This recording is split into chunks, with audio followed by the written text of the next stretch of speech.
Assalamualaikum warahmatullahi wabarakatuh. Selamat datang di video kelompok 4. Nah, di video kelompok 4 ini kami akan menjelaskan tentang modal kerja. 16.1 Latar belakang modal kerja dan kebijakan investasi aset. Di sini dijelaskan bahwa istilah dari modal kerja berawal dari pedagang keliling di Amerika Utara yang memenuhi kereta kudanya dengan barang dan pergi berkeliling menjajakan dagangannya. Dan barang-barang tersebut disebut modal kerja. Karena itulah yang sebenarnya ia jual atau diputar untuk menghasilkan laba. Kemudian kebijakan investasi aset. Ketika piutang tinggi, perusahaan memiliki kebijakan kredit liberal sehingga menyebabkan tingkat piutang usaha yang tinggi, dan ini disebut sebagai kebijakan investasi longgar atau relaxed investment policy. Dalam kebijakan investasi ketat atau restricted investment policy atau land and main, kepemilikan aset lancar akan diminimalkan. Dapat dilihat di buku halaman 103, itu ada gambar grafik menunjukkan 3 alternatif kebijakan kecuraman yang paling tinggi dan menunjukkan bahwa perusahaan memiliki kas efek yang dapat diperjualbelikan, piutang, dan persediaan relatif terhadap penjualannya, sehingga menyebabkan tingkat piutang usaha yang tinggi. Ini juga disebut sebagai kebijakan investasi longgar. Di pihak lain, dalam kebijakan investasi ketat atau land and main, kepemilikan aset akan diminimalkan. Kebijakan investasi moderat atau moderate investment policy berada di antara kedua ujung tersebut. Kemudian 16.3 kebijakan pendanaan aset lancar. Investasi pada aset lancar harus didanai dan sumber utama dana tersebut melalui pinjaman bank, kredit dan pemasok atau utang usaha, liabilitas akrual, utang jangka panjang, dan ekuiditas biasa. Di dalam 16.3 kebijakan pendanaan aset lancar dibagi menjadi 4 bagian. Yang pertama, A. Pendekatan penyesuaian waktu jatuh kedua ujung tersebut. Kemudian 16.3 kebijakan pendanaan aset lancar. Investasi pada aset lancar harus didanai dan sumber utama dana tersebut melalui pinjaman bank, kredit dan pemasok atau utang usaha, liabilitas akrual, utang jangka panjang, dan ekuiditas biasa. Di dalam 16.3 kebijakan pendanaan aset lancar dibagi menjadi 4 bagian. Yang pertama, A. Pendekatan penyesuaian waktu jatuh tempo. Kemudian 16.3b pendekatan agresif. Kemudian yang 16.3c pendekatan konservatif. Yang terakhir 16.4d memilih pendekatan yang tepat. 16.3a pendekatan penyesuaian waktu jangka jatuh tempo atau self liquidating. Pendekatan penyesuaian waktu jatuh tempo atau self liquidating memerlukan penyesuaian waktu jatuh tempo aset dan liabilitas seperti yang ditunjukkan dalam grafik A. 16.2 seluruh aset ditambahkan aset lancar permanen didanai menggunakan modal jangka panjang, tetapi aset lancar sementara didanai dengan utang jangka pendek. Kemudian 16.3b alasan diterapkannya kebijakan yang agresif adalah untuk mengambil keuntungan dan fakta bahwa kurva imbal hasil pada umumnya akan menanjak, sehingga tingkat bunga jangka pendek biasanya lebih rendah daripada tingkat bunga jangka panjang. Kemudian yang 16.3C, pendekatan konservatif. Dalam situasi ini, perusahaan menggunakan kredit jangka panjang dalam jumlah kecil untuk memenuhi kebutuhannya pada saat puncak permintaan. Tetapi perusahaan juga memenuhi sebagian kebutuhan musimannya dengan menyimpan likuiditas dalam bentuk efek yang dapat diperjualbelikan. Puncak yang berada di atas garis putus-putus mencerminkan pendanaan jangka pendek, sementara lembah di bawah garis putus-putus mencerminkan kepemilikan jangka pendek. Dan ini merupakan kebijakan pendanaan yang sangat amat konservatif. Yang terusnya 16.3.D, memilih pendekatan yang tepat. Kurva imbal hasil biasanya berbentuk menanjak, sehingga biaya utang jangka pendek pada umumnya lebih rendah dibandingkan biaya utang jangka panjang. Pada umumnya, namun utang jangka pendek lebih berisiko bagi perusahaan meminjam karena dua alasan. Yang pertama, jika perusahaan meminjam dalam bisnis jangka panjang, biaya bunganya akan relatif stabil dari waktu ke waktu. Yang kedua, jika perusahaan melakukan pinjaman jangka pendek dalam jumlah besar, resesi sementara dapat berdampak buruk pada rasio-rasio keuangannya dan menyebabkan perusahaan tidak mampu melunasi utang. Mungkin itu saja dari saya. Nanti akan dilanjutkan oleh teman saya. Ya, yang 16.6a, mata uang. Perusahaan makanan cepat saji, kasino, hotel, bioskop, dan beberapa bisnis lainnya memegang mata uang untuk uang dalam jumlah yang cukup substansial. Tetapi pentingnya, mata uang mengalami penurunan akibat perkembangan kartu kredit, debit, dan mekanisme pembayaran lainnya. Perusahaan seperti McDonald's perlu memiliki mata uang dalam jumlah yang cukup untuk mendukung operasinya. Tetapi jumlah yang lebih tinggi akan meningkatkan biaya modal, dan ancaman perampokan. Setiap perusahaan akan memutuskan tingkatannya yang optimal, tetapi bagi perusahaan retail, sekalipun mata uang biasanya mencerminkan sebagian kecil dari hotel kas yang dipegang. Next, 16.6b, rekening giro. Rekening giro atau demand deposit memiliki arti yang jauh lebih penting dibandingkan mata uang bagi sebagian besar usaha. Giro digunakan untuk melakukan transaksi pembayaran tenaga kerja dan bahan baku, membeli aset tetap, membayar pajak, menyicil uang pembayaran dividen, dan seterusnya. Namun, giro pada umumnya tidak mendapat bunga sehingga perusahaan mencoba untuk meminimalkan pemegangan sembari memastikan bahwa perusahaan tetap mampu membayar pemasok dengan cepat. Berikut ini adalah teknik-teknik yang digunakan untuk mengoptimalkan pemegangan rekening giro. Yang pertama itu memiliki efek yang dapat diperjualbelikan dan bukan rekening giro untuk memberikan likuiditas. Ya baik, sebelumnya Assalamualaikum warahmatullahi wabarakatuh.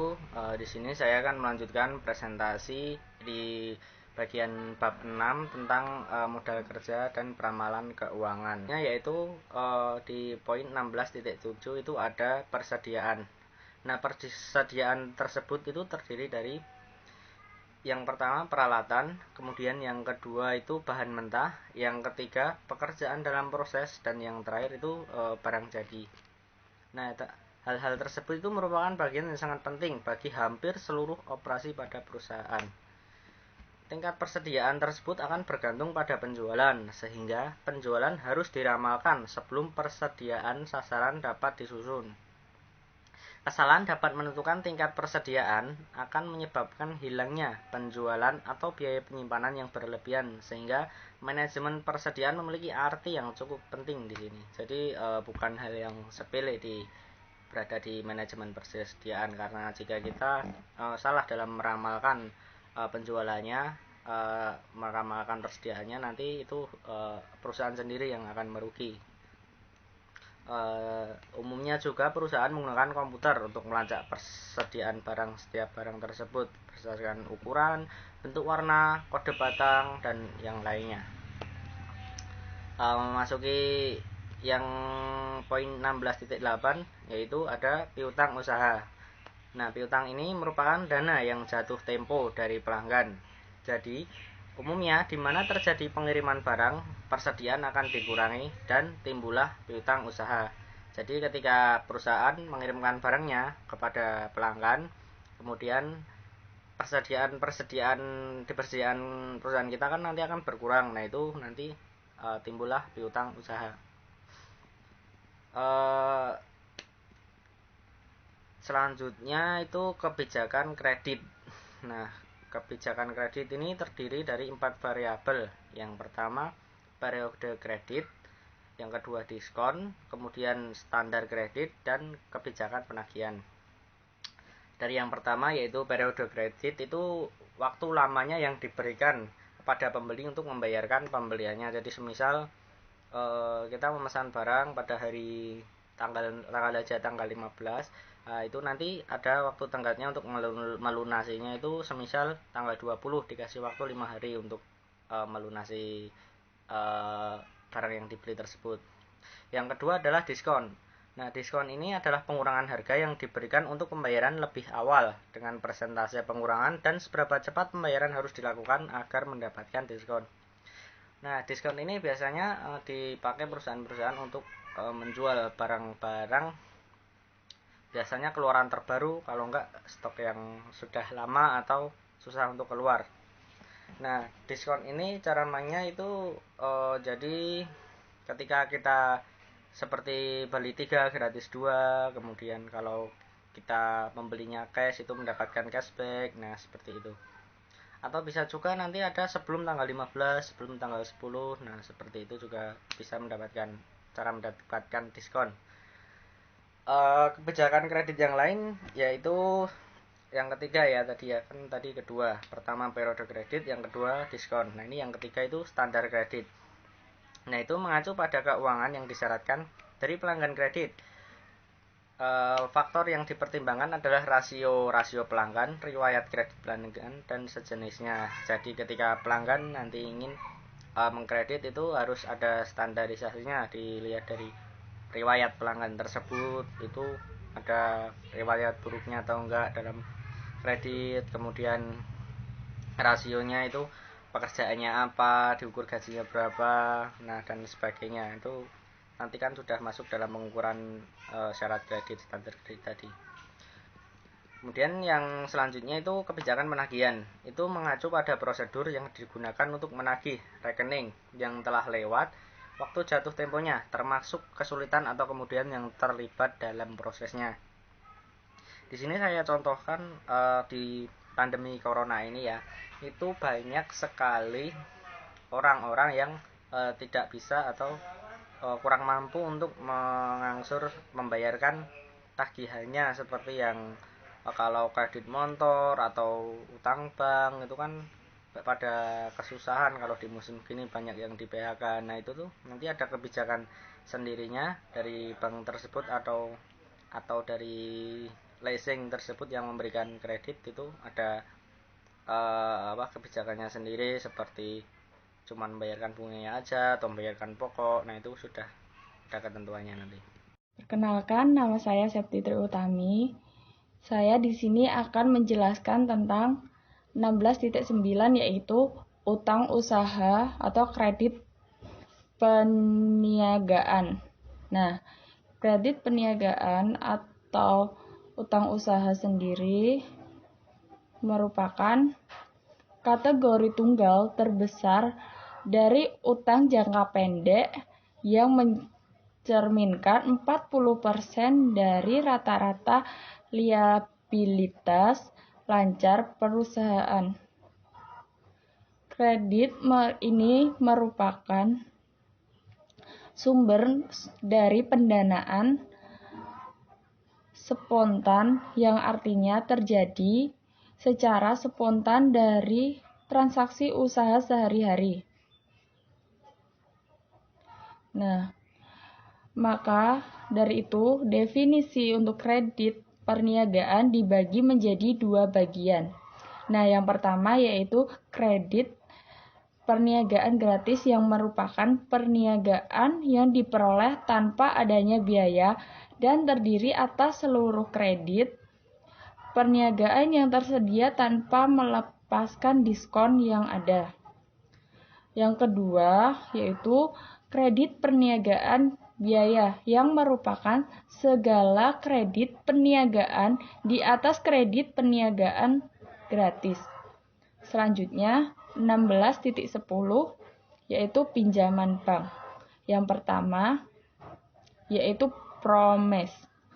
Promise merupakan dokumen yang menetapkan syarat dan juga ketentuan pinjaman termasuk dengan jumlah, tingkat bunga, dan juga jadwal pembayaran kembali. Nah, berikut adalah beberapa fitur penting yang tercantum pada sebagian besar promise. Yang pertama yaitu jumlah, yang kedua yaitu waktu jatuh tempo, dan yang ketiga tingkat bunga, yang keempat biaya saja atau diamortisasi, yang kelima yaitu frekuensi, yang keenam bunga diskon, yang ketujuh pinjaman tambahan, yang kedelapan jaminan, dan yang kesembilan pembatasan, serta yang terakhir nomor 10 yaitu jaminan pinjaman. Fasilitas kredit yaitu pengaturan di mana bank setuju untuk meminjamkan sejumlah dana maksimum yang ditentukan selama periode yang ditentukan oleh perjanjian antar bank dengan debitur yang telah menyatakan jumlah maksimum kredit dapat diberikan bank kepada debitur. Perjanjian kredit berputar yang merupakan suatu fasilitas kredit formal dan berkomitmen yang diperpanjang oleh bank dan juga lembaga pinjaman. Tentu hal ini harus dibayarkan atas uang yang benar-benar dipinjam oleh perusahaan. Jadi tingkat bunga itu akan berputar dan akan disamakan dengan tingkat bunga LIBOR yang ditentukan dengan tingkat bunga LIBOR dikurangi presentasi 0,1 poin. Sehingga biaya pinjaman akan bervariasi waktu ke waktu seiring dengan perubahannya bunga. Nah, ada beberapa peneliti yang menyimpulkan bahwa kredit memberikan peran yang sangat penting terhadap krisis finansial baru-baru ini.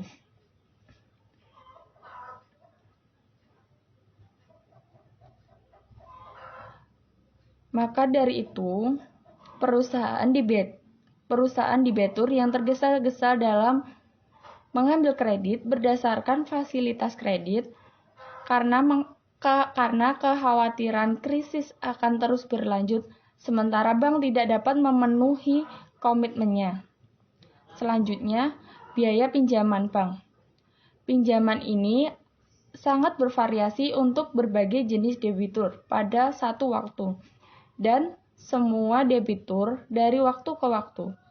Tingkat bunga akan lebih tinggi untuk debitur lebih beresiko dan tingkat tersebut juga akan lebih tinggi pada pinjaman dan jumlah yang lebih kecil karena adanya biaya terkait penciptaan dan pelayanan pinjaman.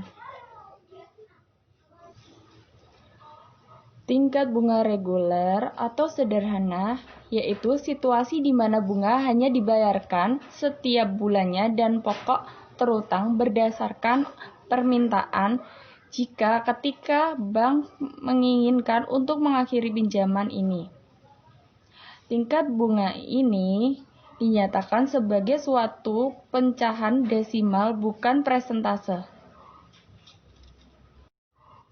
Tingkat bunga sederhana per hari sama dengan tingkat normal dibagi hari per tahun, beban bunga per bulan sama dengan tutup kurung tingkat bunga per hari, tutup kurung, terus buka kurung lagi, jumlah pinjaman, tutup kurung, jumlah hari dalam bulan, tutup kurung. Tingkat efektif atas pinjaman tergantung pada beberapa sering bunga harus dibayarkan dan semakin sering, maka semakin tinggi bunga yang efektif. Istilah tambahan berarti bunga dihitung kemudian ditambahkan pada jumlah yang dipinjam untuk menentukan nominal pinjaman. Tingkat perkiraan tingkat bunga tahunan sama dengan tingkat bunga yang dibayar atau jumlah yang diterima dibagi 2. Selanjutnya yaitu 16.11 surat berharga atau commercial paper yang merupakan surat utang jangka pendek yang diterbitkan oleh perusahaan besar dalam jangka pendek. Surat ini terjual umumnya kepada perusahaan-perusahaan lain seperti perusahaan asuransi, dana pensiun, dan reksadana serta pasar uang dan perbankan dalam denominasi minimal sebesar $100. Mayoritas surat berharga yang beredar diterbitkan oleh lembaga-lembaga keuangan. Lembaga-lembaga non-keuangan pun juga dapat menerbitkan sejumlah surat berharga, tetapi pada umumnya lebih mengandalkan pinjaman bank untuk pembayaran jangka pendek. Nah, selanjutnya yaitu 16.12 akrual atau liabilitas yang masih harus dibayarkan. Liabilitas jangka pendek berulang terutama upah yang masih harus dibayar dan pajak yang masih harus dibayar. Nah, biasanya perusahaan membayar karyawan dalam berbasis mingguan, 2 minggu, atau bulanan, sehingga laporan posisi keuangan pada umumnya akan menunjukkan adanya upah yang masih harus dibayarkan. Dan begitu juga dengan estimasi perusahaan sendiri atas pajak penghasilan, jaminan sosial, dan pajak penghasilan yang dipotong dari gaji karyawan, serta pajak penjualan yang ditagih biasanya akan dibayarkan dalam basis mingguan, bulanan, atau kuartalan. Namun, biasanya perusahaan tidak dapat mengendalikan jumlahnya karena waktu pembayaran upah ditentukan oleh kebiasaan dalam industri dan pembayaran pajak ditentukan oleh peraturan. Jadi, perusahaan menggunakan seluruh akrual yang dapat mereka lakukan, tetapi hanya memiliki sedikit kendali atas jumlahnya. Selanjutnya, atau yang terakhir, materi terakhir yaitu 16.13 penggunaan jaminan dalam pendanaan jangka pendek.